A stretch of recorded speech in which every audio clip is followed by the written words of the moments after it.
माझे नाव संस्कृती रितेश जगताप. हळूहळू. दुसरी क मध्ये शिकत आहे. माझ्या गोष्टीचे नाव आहे एक शेतकरी आणि एक गाय. एके दिवशी शामराव शेतकऱ्याकडं एक गाय होती. ती भरभरून दूध द्यायची.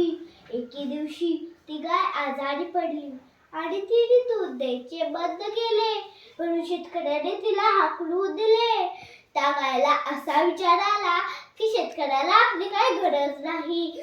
म्हणूनच ती गाय तिथे निघाली. तिथेच ती गाय पडली. रामराव शेतकऱ्याने तिला आपल्या घरी आणली. ती चांगली काळजी घेतली. काही दिवसांनी तिने गोडसं वासरू दिले आणि मग ती गाय परत भरभरून दूध द्यायला लागली. त्या गायचं दूध विकून त्या श्रीमंत झाला.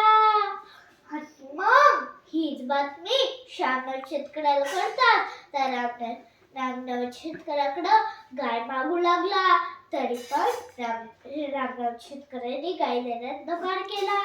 म्हणून ते दोघं भांडू लागले. म्हणून शामराव शेतकऱ्या म्हणला, मी तुझी तक्रार करेल.